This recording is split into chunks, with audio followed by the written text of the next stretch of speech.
জাতীয় নির্বাচন সংস্কার সহ আগামী দিনের চ্যালেঞ্জ মোকাবেলায় সুযোগ সন্ধানী নয়, দুঃসময়ের পরীক্ষিত এবং যোগ্যদেরকে গুরুত্বপূর্ণ পদে রাখার দাবি জানিয়েছেন বিএনপির তৃণমূলের প্রতিনিধিরা। বর্ধিত সভায় দলের ভারপ্রাপ্ত চেয়ারম্যান তারেক রহমানের প্রতি এই আহ্বান জানান তারা। একই সাথে জাতীয় এবং আন্তর্জাতিক ষড়যন্ত্র মোকাবেলায় সমমনা দল এবং জোটের সাথেও বৃহত্তর ঐক্য ধরে রাখার তাগিদ দেন অনেকে। বিস্তারিত জানাচ্ছেন একরামুল হক সায়েম। বর্ধিত সভার এই আলোকে দীর্ঘদিন পর সারা দেশের বিএনপি নেতারা বসেন একই ছাতার নিচে। বর্ধিত সভাকে ঘিরে বিভিন্ন এলাকার সহযোদ্ধাদের পেয়ে দেখা যায় অন্যরকম প্রাণচাঞ্চল্য। এবারের এই সভার প্রতিপাদ্য বিষয় সুদৃঢ় ঐক্যই রুখে দিতে পারে সব ষড়যন্ত্র।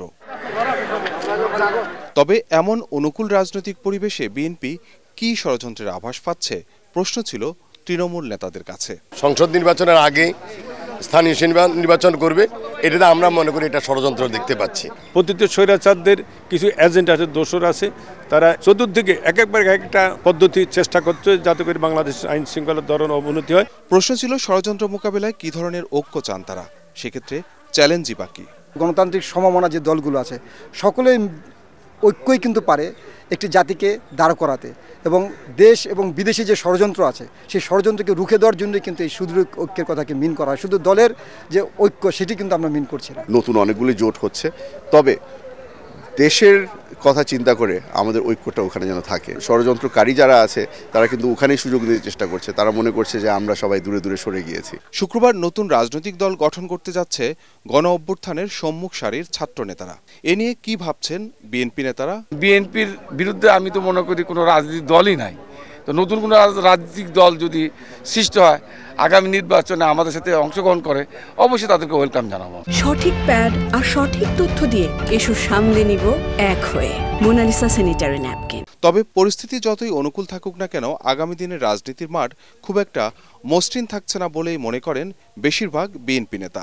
যারা আন্দোলন সংগ্রামী ছিল দীর্ঘ 15-16টি বছর এই স্বৈরাচারী শেখ হাসিনার বিরুদ্ধে, তাদেরকে যদি আনা হয় দায়িত্বপূর্ণ জায়গায়, আমার মনে হয় বিএনপি ইনশাল্লাহ ওইটাই মনে করবে যে তৃণমূল নেতাকর্মী তাদের মূল্যায়িত হয়েছে। আমরা ভোটের অধিকার পাবো, আমরা ভোট দিব এবং জনগণ তাদের পছন্দ সরকার বেছে নেবে। কবে সংস্কার শেষ হবে, কবে আমাদের নির্বাচন হবে। বর্ধিত সভার দ্বিতীয় অধিবেশনে তৃণমূলের নেতাদের বক্তব্য শুনেন বিএনপির ভারপ্রাপ্ত চেয়ারম্যান তারেক রহমান। দেন নানা নির্দেশনা। দীর্ঘ 16-17 বছর মামলা হামলা সহ নানা নিপীড়নের শিকার হয়েছিলেন বিএনপি নেতাকর্মীরা। উন্মুক্ত গণতান্ত্রিক পরিবেশে এই বর্ধিত সভায় তারেক রহমানের উপস্থিতিতে সেসব ঘটনার খানিকটা তুলে ধরেন তৃণমূলের নেতাকর্মীরা।